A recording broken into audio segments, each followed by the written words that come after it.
Lesson 4. Take responsibility for the face of the world.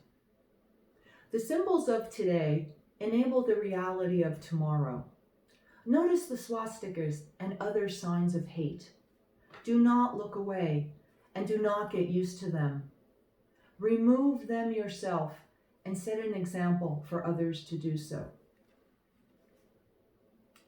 Life is political, not because the world cares about how you feel, but because the world reacts to what you do. The minor choices we make are themselves a kind of vote, making it more or less likely that free and fair elections will be held in the future. In the politics of the everyday, our words and gestures, or their absence, count very much. A few extreme and less extreme examples from the 20th century can show us how. In the Soviet Union, under the rule of Joseph Stalin, prosperous farmers were portrayed on propaganda posters as pigs, a dehumanization that in a rural setting clearly suggests slaughter. This was in the early 1930s, as the Soviet state tried to master the countryside and extract capital for crash industrialization. The peasants who had more land or livestock than others were the first to lose what they had. A neighbor portrayed as a pig is someone whose land you can take. But those who followed the symbolic logic became victims in their turn. Having turned the poorer peasants against the richer, Soviet power then seized everyone's land for the new collective farms. Collectivization, when completed, brought starvation to much of the Soviet peasantry. Millions of people in Soviet Ukraine, Soviet Kazakhstan, and Soviet Russia died horrible and humiliating deaths between 1930 and 1933. Before it was over, Soviet citizens were butchering corpses for human meat. In 1933, as the starvation in the USSR reached its height, the Nazi Party came to power in Germany. In the euphoria of victory, Nazis tried to organize a boycott of Jewish shops. This was not very successful at first, but the practice of marking one firm as Jewish and another as Aryan with paint on the windows or walls did affect the way Germans thought about household economics. It became an object of covetous plans. As property was marked as ethnic, envy transformed ethics. If a shop could be called Jewish, what about other companies and properties? The wish that Jews might disappear, perhaps suppressed at first, rose as it was leavened by greed. Thus the Germans who marked the shops as Jewish participated in the process by which Jews really did disappear, as did people who simply looked on. Accepting the markings as a natural part of the urban landscape was already a compromise with a murderous future.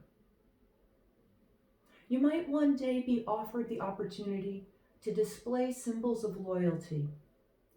Make sure that each symbol include your fellow citizens rather than exclude them.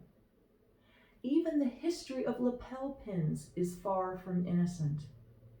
In Nazi Germany in 1933, people wore lapel pins that said yes during the elections and referendum that confirmed the one-party state.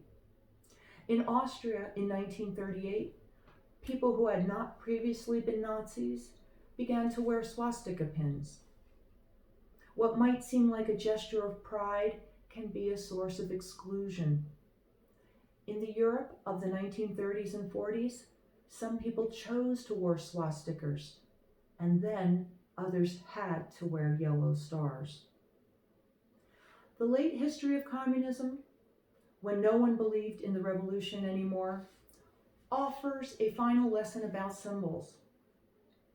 Even when citizens are demoralized and wish only to be left alone, public markers can still sustain a tyrannical regime. When Czechoslovak's communists won elections in 1946 and then proclaimed full power after a coup in 1948, many Czechoslovak citizens were euphoric. When the dissident thinker Václav Havel wrote The Power of the Powerless 3 decades later, in 1978, he was explaining the continuity of an oppressive regime in whose goals and ideology few people still believed.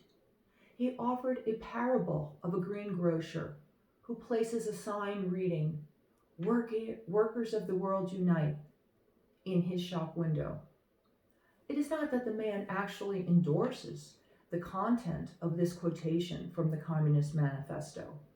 He places the sign in his window so that he can withdraw into daily life without trouble from authorities.